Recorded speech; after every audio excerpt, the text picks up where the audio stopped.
চৌধুরী আসবেন সেই অপেক্ষায় বাংলাদেশ দল, তার উপরে ম্যাচ আবার এশিয়ান কাপ কোয়ালিফায়ার্স, ম্যাচ আবার প্রতিপক্ষ ইন্ডিয়ার বিপক্ষে।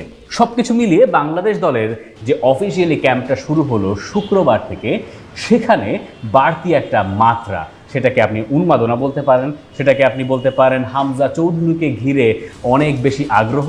সব কিছু মিলিয়ে আপনি একটা প্যাকেজ দাঁড় করাতে পারেন যে বাংলাদেশের ফুটবল নিয়ে বোধহয় আগ্রহ আরেকটু আগের তুলনায় বাড়লো বটে।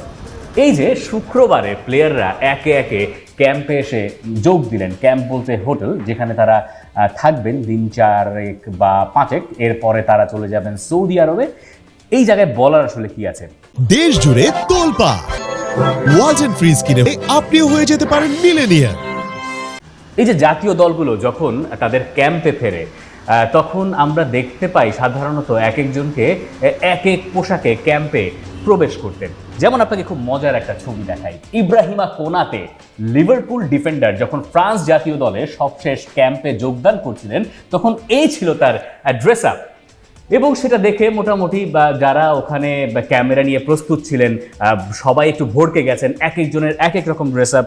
জোল কুন্ডে, তিনি ফ্যাশন সচেতন লোক, তাকে ঘিরেও সবসময় একটা আগ্রহ থাকে যে তিনি কি পরে এলেন। তো আমাদের টার্গেটটা ছিল যে বাংলাদেশ জাতীয় দলের ফুটবলাররা যখন আসলে ক্যাম্পে যোগদান করবেন, তখন তারা কে কি পরে আছেন, কে কি পরে আসলেন, আমরা সেটার একটা অদ্ভুত এবং উদ্ভট বটে রিভিউ করার চেষ্টা করব। চলেন আমরা একটু দেখি যে কে কিভাবে বাংলাদেশ জাতীয় দলের ক্যাম্পে যোগ দিলেন। এখানে দুজন ফুটবলার নাই, একজন হামজা চৌধুরী যিনি এই মুহূর্তে শেফিল্ড ইউনাইটেডের হয়ে ব্যস্ত আছেন, আরেকজন ফাহমিদুল ইসলাম যিনি ওলবিয়া কালচিও সেরি ডি এর ক্লাব, তারও ম্যাচ রয়েছে, তিনি ইতালিতে অবস্থান করছেন, আরেকজন ইংল্যান্ডে।